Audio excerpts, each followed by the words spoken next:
this is going to be a lot of fun, interesting, and I don't even know how to start. So I already took the lid off because it's a bitch and a half. So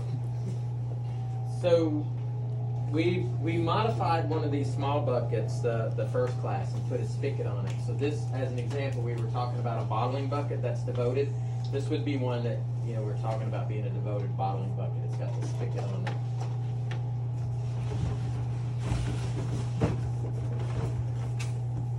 They can't see the spigot. The spigot's over here. So while you guys are sitting there and we're getting the bottles out, that's a Flanders Red Sour.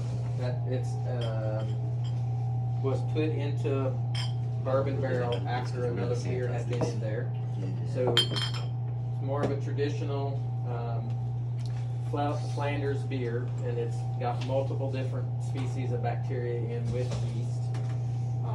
This is what Bach, one of the Bach beers. So the Homebrewers Club here is called Bach, which their meeting is tomorrow night at Ethereal, right? Are we at Ethereal? Yes. Yes. And there's a card in everyone's kit. So it's a relatively inexpensive membership. We get together once a month. We've been doing taste assessments, for example, where we've been spiking Sierra Nevada Pale Ale with off flavors to try and teach the club members some of the different off flavors that you may find in beers, like butterscotch and those types of things. We do some events, like we'll have a Christmas exchange, kind of a white elephant Christmas exchange in December. We get together for an Oktoberfest. We have a Thanksgiving event. We also do some homebrew events, like the March Madness that I was talking about. We call it Mash Madness.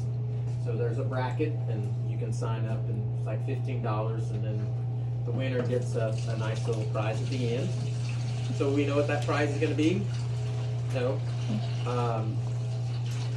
But it's also a great learning experience. We bring in home brews, and people get to taste other people's home brews, and then it's really made to facilitate the education of home brewing. And so there's a lot of exchange going on. A lot of the local breweries were members of Bach at one time, and so they've gone on to be brewers at other places. So Dirk, who's the former president of Bach, is here brewing.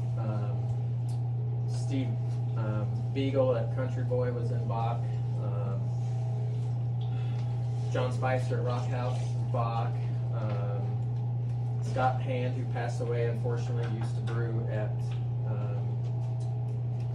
I'm drawing a blank in at Louisville. Monic. Yeah, Monic. So anyways, there's a lot of expertise in the club as well. Way beyond the meeting. And the meetings are fun.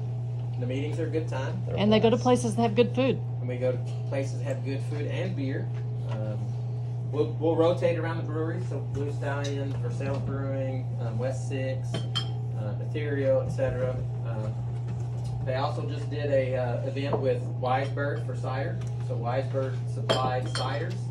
So there's going to be a cider competition.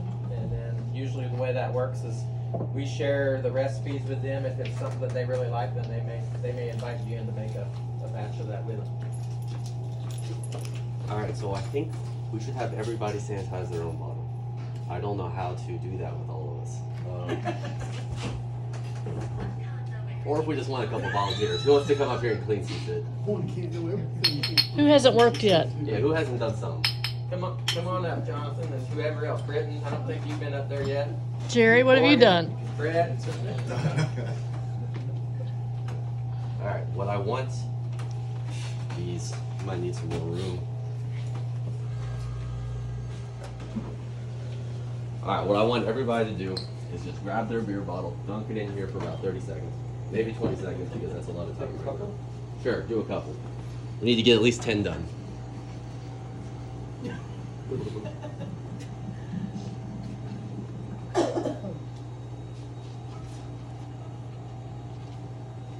When you get done, it's a very mild acid, but I always go and rinse my hands when you're done. So the sink's back there. So when you get done, Brett, head back to the sink and just rinse your hands. Turn that water on. Now, see if he does the trick. Oh, we gotta get the TikTok for him to watch that. Y'all know the sink? Yeah. Get the vortex? Get the vortex. I don't think I've What seen the hell are they talking about? That's how you go to the beer. You get the vortex going. So where do they set the bottles? Just Where do you want the bottles? that's a great question. can Anywhere hold- we I can have hold room, we can send them here. That's a great question. What's the difference between the extract and the malt? Does it matter if the top of that's clean? So the Yes, the extract bottom, has they're fine. already gone through the process of converting and pulling the starch. Let him rinse his hands right there. So it's basically Right here. it takes about an hour to convert the. There we go. Shit, I guess. And it stops right there.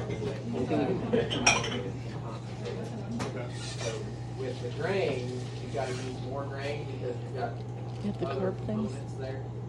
Yeah. But you can control the temperature at which you mash, so that will influence the body. If you Don't mind me. mash really light, like a low temperature, like at 145 to 150, it'll be a really light body beer. If you mash at a higher temperature, like 155, 156, you get more complex sugars that don't break down because of the alcohol. And there's the sink. So you end up with a heavier body. And more sweetness that will come through. So like a stout is usually gonna be, unless it's a dry stout, like a oatmeal stout or a sweet stout, you're gonna go up to that 155, 156 range. Get that sweetness to come through in a bigger body, more mouthfeel type beer. Okay. So using the extract, you skip that mashing phase. Yep, that's exactly what you get that hour-long mash. What do you mean by mash? So when Good we, thing that when we didn't matter. take the grains, so when we do a 201 class, that's what we'll teach you. You go in and you take that grain and it's gone through a mill and it cracks it open. Then you mix it with water. It's about, takes about an hour for that enzyme that's in the grain itself. There's amylase in the grain itself that will convert the starch molecules into simple sugars. Yeast can't ferment starch.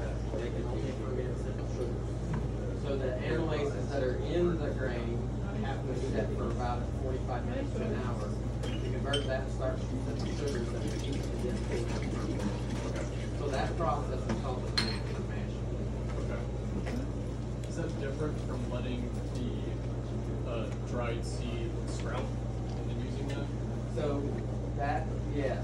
So in that process, when you're putting in fresh barley, you're gonna put it in and soak it in water, and then you're gonna let it sprout for like 5 to 7 days, and then you're gonna stop it, right? Yeah. So that's called malt.